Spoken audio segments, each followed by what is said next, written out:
Le ministère des Finances, du Budget et du Portefeuille public a ouvert depuis mardi 26 août 2025 les conférences budgétaires des ministères et des institutions constitutionnelles pour l'exercice 2026. Plus qu'une étape de l'élaboration budgétaire, c'est un véritable exercice démocratique où chaque secteur expose sa vision et ses besoins pour bâtir un budget national cohérent et réaliste.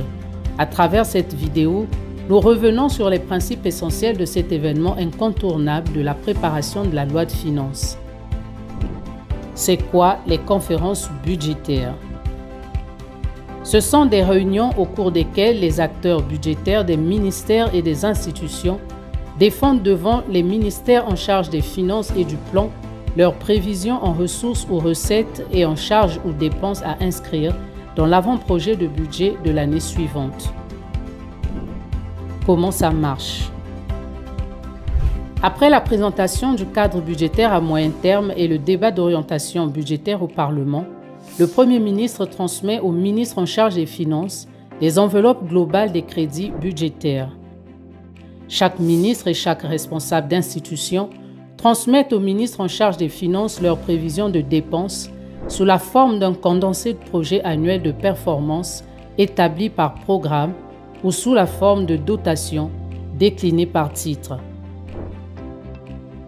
Après avoir centralisé tous les documents nécessaires, le ministre en charge des Finances convoque les conférences budgétaires qui se déroulent en deux phases. D'abord, les conférences budgétaires techniques qui sont présidées par le directeur général du budget. Ce dernier reçoit les administrations pourvoyeuses de recettes et celles responsables des dépenses. Ces conférences budgétaires techniques sont sanctionnées par un rapport élaboré par la Direction générale du budget, retraçant les points d'accord et de désaccord tant en recettes qu'en dépenses. Ce rapport sert de base de discussion lors des conférences ministérielles. Ensuite viennent les conférences ministérielles et des institutions qui réunissent les ministres et les autorités responsables des institutions. Elles sont coprésidées par les ministres en charge des finances et du plan. Les conférences ministérielles sont sanctionnées par un rapport conjoint des ministres en charge des finances et du plan à soumettre à l'arbitrage du Premier ministre chef du gouvernement. Quel est l'intérêt?